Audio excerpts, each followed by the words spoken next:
It feels in a way, doesn't it, though, Marco, like this is a bit of an end of a chapter for this Inter team. And as we talked about, all the players that could be on the move at the end of the season. Yeah, absolutely. I think some of the old guard, we're going to see them move away from them. Cristian Chivu, when he came in, if you read his coaching philosophy, it's to try to play more dynamic, younger, vertical. He wants players who are good in 1v1 situations. Maybe he's going to tinker with the formation a little bit. And I think that's what's exciting. It's to see that Chivu 2.0. This year, he kept things a little stable. He focused on the group. He focused on the man management side. And I think next year it's going to be exciting to see who they bring in. And by the way, he goes into the boardroom with a lot of leverage. He's going to go and speak to Marotta and Zanetti and Ozilio and say, hey, I won 2 trophies. I brought you something that you haven't had in 16 years. Trust me, this is what we could do. This is who we're going to identify. Because if you remember last year, the goal was Lookman. That was the player that he was dying for, that they tried to get over the line all summer. They didn't get it, but I think this year we could see that happen in the next phase. I don't know where you put Lookman in this team, and it's a big conversation because, yeah, he has leverage. Yeah, he won 2 trophies, but also this thing was working with or without him, and they made the team better. And it's going to matter more who they bring in than Chivu's touch. If you're an Inter fan, you want Chivu's touch right now? I don't know. I think it's been pretty good, fruitful, not touching so much, right? So if you go in there and start saying, oh, we're going to play this way and that way, the problem with players like Lookman when you play 5-3-2 or Chiesa or Leao or Pulisic. He's going to play 5-3-2. Well, that's what they play now. Yeah, but maybe he's going to change that. That's what I'm saying. That's what he wants. That's the conversation. That gets a little scary sometimes, right? Well, hold on. We just had an hour show, a 30-minute show about how they just won the domestic double first time in 16 years, right? And he hasn't touched much, right? But wouldn't you agree, Grella, that they do need a refresh because you're the first one to say a Cherby, you know, Mkhitaryan's obviously aging. Hold on. A refresh is different than changing the formation in the way that you play football. The problem with the 5-3-2 is the way Inter's played for the last 5 years, by the way. The problem is when you have those players like Lookman, Leao, Pulisic, Chiesa, they're wingers. They're out-and-out wingers. They like to play with their back to the sideline, and they like to come inside and they go on the dribble. So when you put the only spot for them is the 2 forward spots. So now all of a sudden they got to play central. We've seen this with Milan, with Pulisic and Leao. Or 3-4-2-1, you could play them behind them. He tried that at the Club World Cup. Exactly. And then he went back to what they know. So all I'm saying is next season it would be great to see who they bring in. They definitely need a few defenders for sure. But I wouldn't change too much because it works and it's good. They can be better at what they do, but I wouldn't change what they do, if that makes any sense. And the guys that are leaving, Sommer, Divrai, or out of contract, I don't know if they're leaving yet, Acerbi, Mkhitaryan, and Darmian. For me, you find a way to get Mickey there because he's still fit. He can still play despite his age. You find a way to get him on a good number. The rest of the guys, see you later. Thank you very much. For me, because those guys are not to the level if Inter want to compete in all 3 competitions next season anymore. So is that quite a big group of players, though? Because that has been the core, hasn't it, for Inter? Even though they're aging, they've all played a massive part. But who's been the core in that? Darmian hasn't been relevant. Sommer's played all season. Yeah, but you already have potentially the replacement, right, for Sommer, right? You have already you've seen Cherby just kind of be sort of weaned out of this team. Mkhitaryan, I'm with you. I like him, but again, they all 5 of these guys, by the way, you can't get into the midfield anymore. Right. He can, but he can serve a purpose right throughout the season. So maybe you try and keep a little bit older player who there's word that he might be gone. They've almost made the transition. That the one thing I will say, the discussions won't start now. The discussions with this group has already started. They've already identified whoever it is, right, that they want to bring in, because that's the way this club has been run. There's one other team in world football that does really early business, and that's Manchester City, right? They get applauded all the time because they always seem to have the answer for what they need in their league all the time. That's what Inter has been. Right, Inter's been a team that's always had the next player that they wanted ready to go, and now it's a little bit easier. You guys mentioned if you're looking at it's hard to bring players into Lazio now. You don't have any European football. You don't know if you're going to get to European football after 1 year. At Inter's it's an easy sell, right? Hey, look what we've done. Look where we've constantly been all the time. Our next mission is to be competing again and try and get to another Champions League final.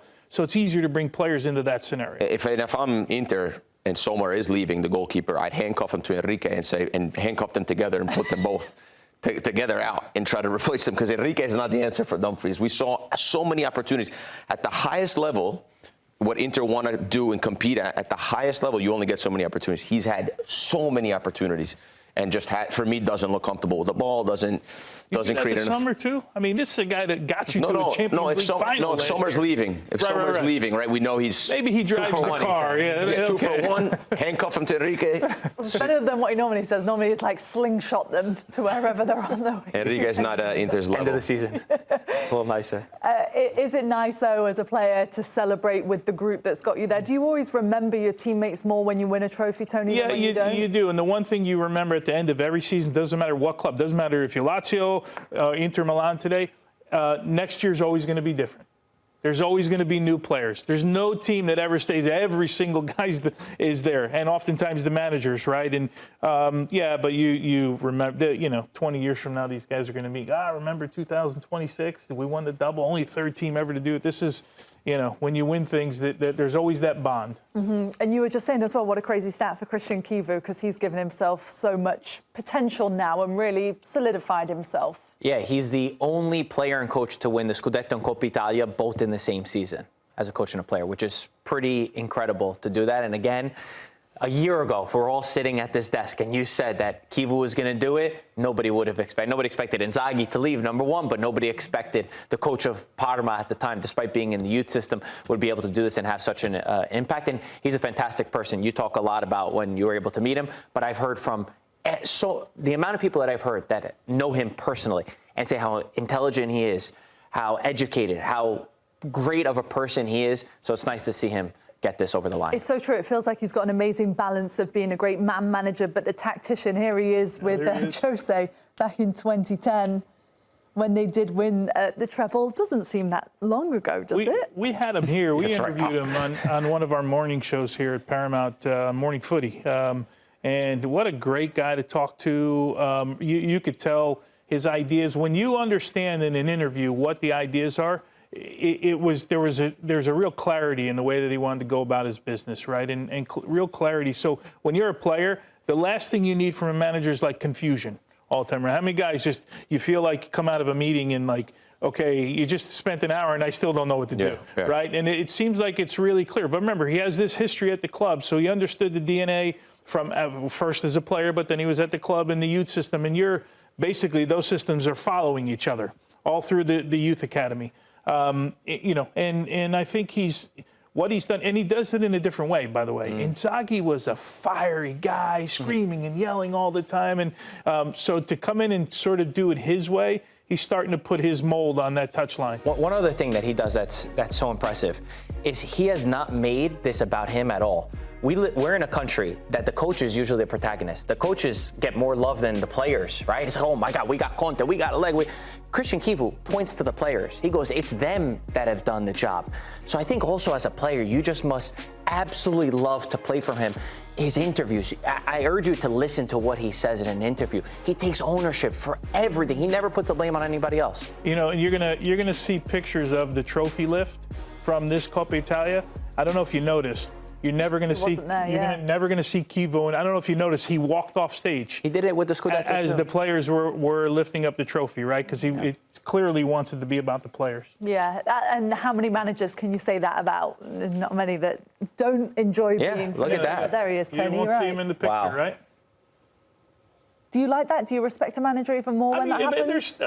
Clearly, he's a big part of this, right? I mean, this trophy is as much his as it is anyone else's, but. I mean, don't you think, you know what these pictures look like, right? You're going to see fireworks behind, and you're going to see the team, and Chivu's not going to be in those pictures, right? And it's just I think it's an indication of he feels that this is just the players' thing, right? They did this.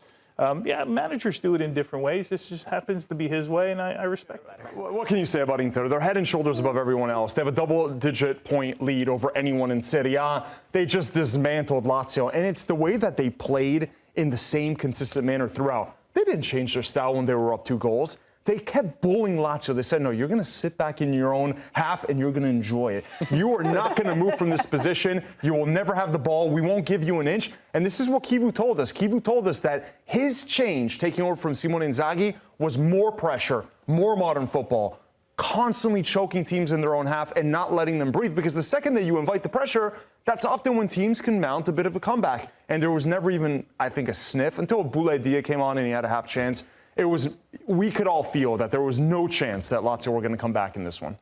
It's so true. I mean, you boys couldn't really make a case for them even at the beginning of the match, other than they had to be perfect, and that pretty much went out the window early on, Marco. 100%. That's it. And conceding a set piece against a team that scores so many set piece goals. I mean, you score an own goal just to start. You needed Lazio to be perfect, but you also needed Inter to be a little bit off, right? It's 3 times now that they've beaten them. What's the aggregate now? 7-0. 7-0. They were way better.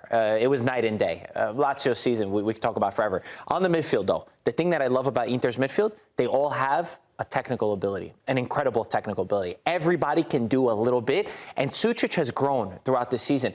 He brought a physicality as well. He wins so many balls back, but he also could do a lot. So I love how you showed that he could drop in deep, but we've also seen him throughout a season get stuck in. So to get into the Inter midfield was not easy. Today, they didn't have Hakan Çalhanoğlu. How many times could we say that Inter looked this good without a player of Hakan Çalhanoğlu's ability? It's something that we wouldn't have said last year or the years prior. Yeah, Sucic and Zielinski kept swapping back and forth, just like Çalhanoğlu took over for Brozovic when Brozovic got injured. Now they've got 2 guys that can pretty much fill in for Çalhanoğlu. It's depth, it's younger depth with the attackers. I mean, with how bad Juve and Milan have been in the transfer market, it's refreshing to see Inter mostly get it right, especially with the free transfers where they're playing in a different league altogether.